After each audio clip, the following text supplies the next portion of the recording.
नमस्कार दोस्तों, शिक्षक शिक्षा और शिक्षण से रिलेटेड इस चैनल में आपका हार्दिक स्वागत है। दोस्तों, फिर आपके बीच उपस्थित हैं सक्षमता परीक्षा 2024 में गृह जिला आवंटन से संबंधित कुछ महत्वपूर्ण तथ्यों को लेकर, जो कहीं ना कहीं आपके लिए भी खासम खास मायने रखता है, क्योंकि हर व्यक्ति परीक्षा देने के बाद इसी उधेड़ बुन में लगा हुआ है कि उसे उसका गृह जिला मिलेगा या नहीं। तो इसी बात पर मैं अपने विचार को प्रकट करने जा रहा हूं, और अगर आप हमारे विचारों से सहमत हो तो कृपया वीडियो को लाइक सब्सक्राइब जरूर कीजिएगा और अपने अन्य दोस्तों तक भी पहुंचाइएगा, ताकि वो भी इस बात को बखूबी समझ सके। तो आइए शुरुआत करते हैं। सबसे पहले सक्षमता परीक्षा 2024, और इसमें देखिए, जैसा कि परीक्षा हुआ था उससे पहले जो नोटिफिकेशन जारी हुआ था उसमें स्पष्ट लिखा हुआ था कि जनरल के जो पुरुष अभ्यर्थी होंगे उनको 40% प्राप्तांक चाहिए पास करने के लिए। तो 150 का जो प्रश्न था उसमें जो 40% यानी कि 60 नंबर।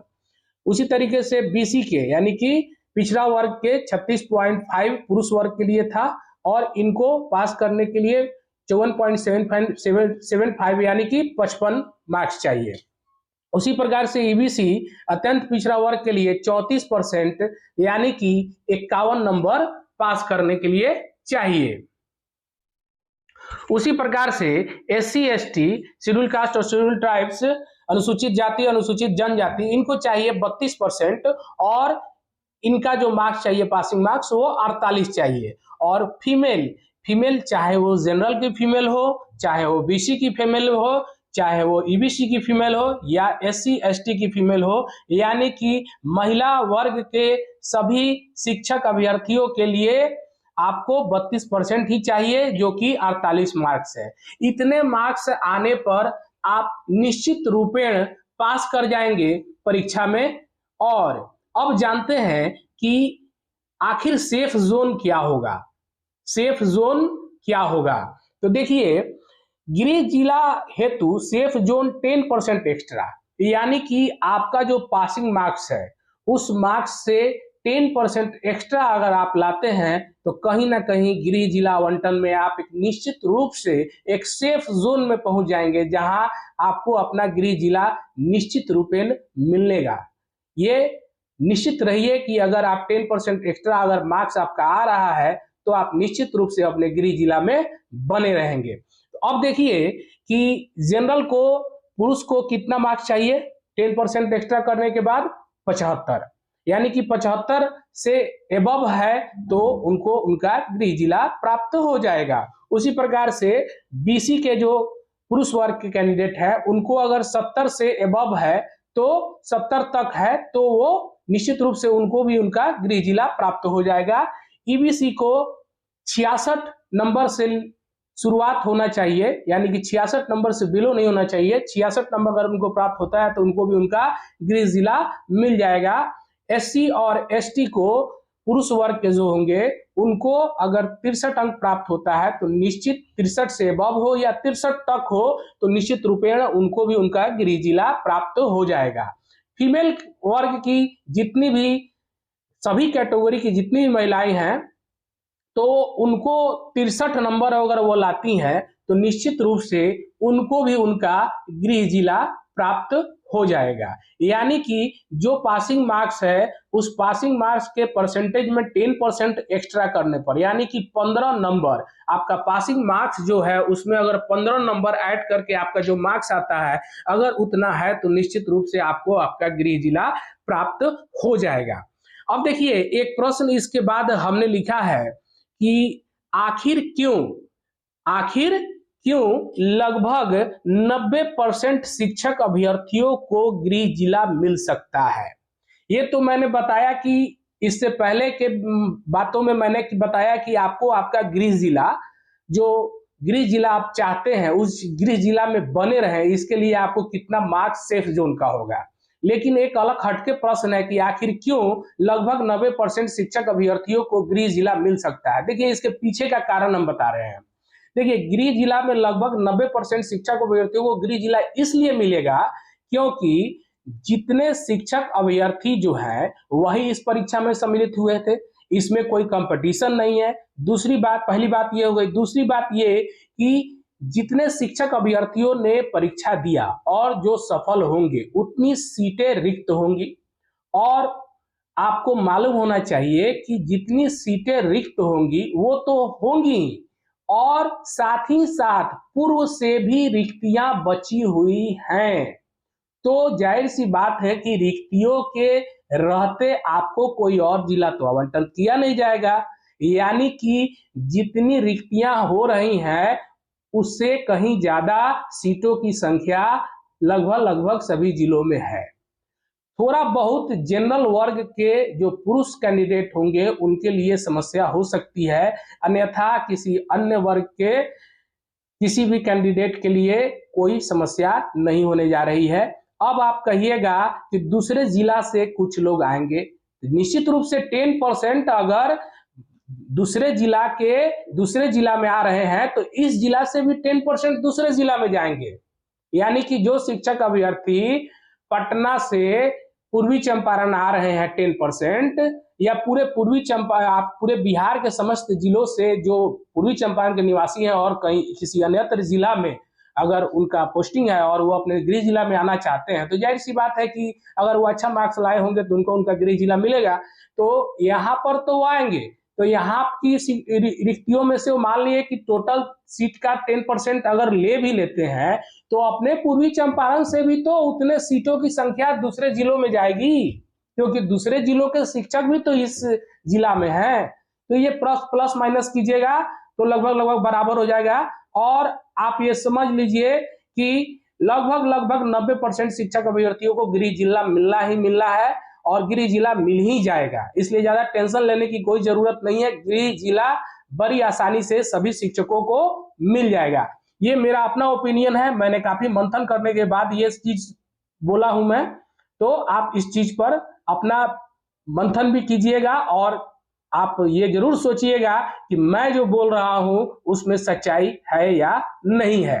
अब चलिए तीसरा प्रश्न देखिए, क्या उच्च न्यायालय के न्याय निर्णय का प्रभाव गृह जिला आवंटन पर पड़ सकता है? देखिए, अभी आपको कुछ दिन पहले ही मालूम हुआ होगा, या आपको मालूम, लगभग सभी शिक्षकों को मालूम है कि हम सभी शिक्षकों में से लगभग 4 लाख शिक्षकों में से 2 लाख ही परीक्षा में सम्मिलित हुए लगभग, और परीक्षा में और बाकी 2 लाख सम्मिलित नहीं हुए। और जो सम्मिलित नहीं हुए उनमें विभिन्न शिक्षक संगठनों के जो नेता लोग हैं वो माननीय उच्च न्यायालय में अपना केस दायर किए थे, और उस केस की सुनवाई भी हुई कि बिना शर्त राज्यकर्मी का दर्जा दिया जाए। और बिना शर्त राज्यकर्मी का दर्जा दिया जाए, इस पर सुनवाई हुई, और सुनवाई में बहुत सारे पहलुओं पर एक दूसरे के, मतलब जो वकील थे वो एक दूसरे से अपनी बातों को रखा जज महोदय के सामने। तो उसमें से मैं सिर्फ उस बिंदु पर बात करने जा रहा हूं कि गृह जिला आवंटन पर पड़ सकता है प्रभाव क्या। तो देखिए, उच्च न्यायालय में एक प्रश्न रखा गया था कि रिक्तियां जब जिला में उपस्थित है, रिक्तियां जब जिला में ऑलरेडी है, तो आप सक्षमता परीक्षा पास करने के बाद शिक्षक अभ्यर्थियों को दूसरे जिला में क्यों भेजना चाहते हैं?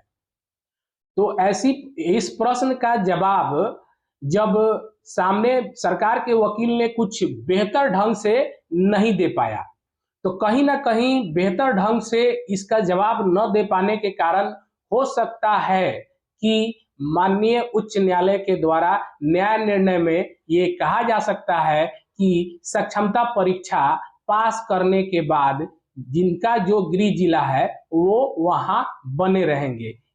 ये मेरी अपनी व्यक्तिगत राय है, जो मैंने विभिन्न जगहों के समाचार से जो मैंने प्राप्त किया उसके द्वारा एक निचोड़ मैं बता रहा हूं कि उच्च न्यायालय के द्वारा इस पर काफी बारीकी से मंथन किया गया कि जब आप परीक्षा ले रहे हैं और परीक्षा लेने के बाद जब उनको राज्यकर्मी का दर्जा दे ही रहे हैं और अभ्यर्थी जिस जिले का है उस जिले में रिक्तियां हैं, तो आप उनको दूसरे जिला में क्यों भेज रहे हैं?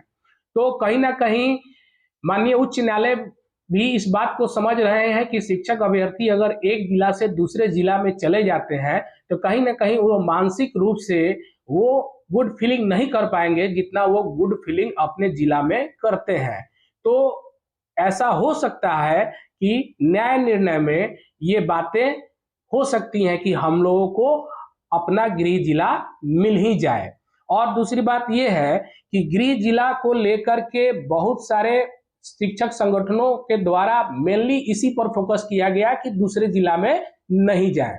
और एक बात है, आपने कुछ समय पहले अभी विभिन्न समाचार पत्रों या विभिन्न चैनलों के माध्यम से आपने ये जाना होगा कि रिजल्ट जो है सक्षमता परीक्षा 2024 का वो अप्रैल के प्रथम सप्ताह यानी 1 तारीख से लेकर के 7 तारीख तक आने की प्रबल संभावना है। और आपको मालूम हो कि पूर्व में हम लोगों को अवगत कराया गया था कि रिजल्ट के साथ ही साथ जिला का आवंटन कर दिया जाएगा, लेकिन अचानक बिहार विद्यालय परीक्षा समिति के आदरणीय आनंद किशोर सर के द्वारा ये कहा गया कि हमारा काम है रिजल्ट तैयार करना और जिला आवंटन का काम जो है वो शिक्षा विभाग का है। लेकिन आप ये जानते हैं कि पूर्व में भी आपको बीपीएससी के द्वारा जो भी परीक्षाएं ली गई तो रिजल्ट के साथ ही उनको उनके जिला का आवंटन दे दिया जाता था। लेकिन ये हम लोगों को भी बीएसईबी के द्वारा जो सक्षमता परीक्षा कंडक्ट किया गया उसमें भी हम लोगों को भी जिला का जो आवंटन था वो रिजल्ट के साथ ही कर दिया जाना था, लेकिन जिला का आवंटन रोकते हुए केवल रिजल्ट जारी करना, तो इस बात का कहीं ना कहीं द्योतक है कि कहीं ना कहीं हो सकता है कि माननीय उच्च न्यायालय के अदालत में जो बातें दो मतलब सरकार के वकील जज साहब के बीच में हुई होंगी उससे कहीं कोई कंक्लूजन निकला हो जिसकी वजह से जिला का आवंटन जो है रोक दिया गया हो। जहां तक मुझे लगता है और भविष्य में जो होगा वो हमारे आपके सामने होगा ही, लेकिन हम अपने व्यक्तिगत राय से आपको परिचित कराए हैं। तो ये था मेरा व्यक्तिगत राय, और किसी भी शिक्षक अभ्यर्थी को टेंशन लेने की जरूरत नहीं है। लगभग सबों को उनका गृह जिला मिल जाएगा। अपवाद में इक्का दुक्का इधर उधर हो जाएंगे तो उनको भी टेंशन लेने की जरूरत नहीं है, क्योंकि रास्ते बहुत सारे खुले रहेंगे। तो ये थे आज के कुछ महत्वपूर्ण प्रश्न जो आपके द्वारा ही हमसे जानने का प्रयास किया जा रहा था। कुछ लोगों के द्वारा हमसे ये प्रश्न किया गया था तो मैंने उस पर अपना विचार प्रकट किया। आशा करते हैं कि मेरे विचार से आप काफी संतुष्ट हुए होंगे, क्योंकि कोई भी व्यक्ति यही चाहता है कि वो जो बोल रहा है उसकी बातें जो है सो सामने वाले को अच्छा लगे और सही लगे और सटीक लगे। तो मेरा उद्देश्य बस इतना ही रहता है कि मैं सही सटीक और सटीक से सटीक जानकारी आप तक पहुंचा सकूं जिसका होने का भविष्य में प्रबल संभावना हो। तो इसी के साथ मैं अपनी वाणी को विराम देता हूं। तब तक के लिए थैंक यू, बाय बाय।